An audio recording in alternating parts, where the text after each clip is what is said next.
كيف لي أن أنسى الماضي لما ارتكبته من المحرمات والمعاصي وأنا الآن نادمة على كل أمر ارتكبته وهو حرام؟ جزاكم الله خيرا.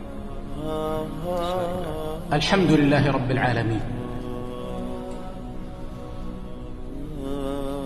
ابن آدم خطأ، والذنب كالحتم اللازم لابن آدم، ولكن الخير من بني آدم من يتوب إلى الله عز وجل، كما قال النبي صلى الله عليه وسلم: كل بني آدم خطاء وخير الخطائين التوابون.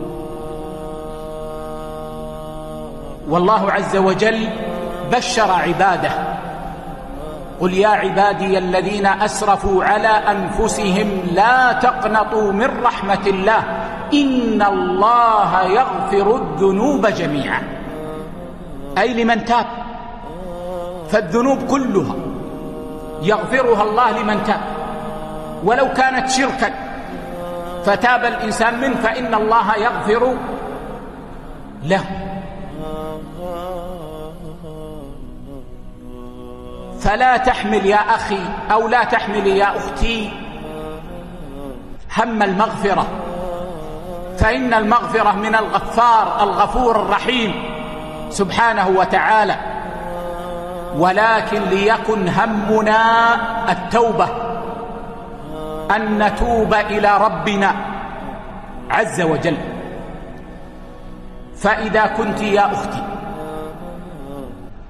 قد أسلفت وأسرفت وأذنبت وأنت الآن تائبة، فقد أقلعت عن تلك الذنوب وندمت على ما وقع وعزمت على عدم الرجوع إليها، وإن كان فيها حق لأناس رددت الحق إليهم أو طلبت العفو منهم، إن كان من الحقوق المادية أو المعنوية التي علموا بها، فأبشري بالخير. ولا تحملي همه، فإن التوبة تهدم ما كان قبلها،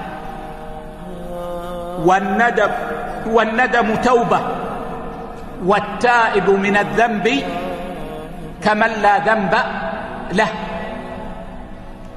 والمذنب إذا تاب من ذنبه صقل من ذلك الذنب كأنه لم يفعله. ولكن اجعلي تذكرك لتلك الذنوب حافزا لك حتى لا تقعي في الذنوب مرة أخرى، ومشجعا لك على الإكثار من الأعمال الصالحة. ثم قفي، ولا تجعلي الشيطان يوقعك في ذنب اليأس من روح الله، ولا تجعل الشيطان يستغل ذنوب الماضي ليجعلك كئيبة شقية بعيدة عن الله، بل انسي الماضي تماما من جهة ما ذكرنا، ولكن ما تتذكرينه منه إنما يكون حافزا لك إلى الأحسن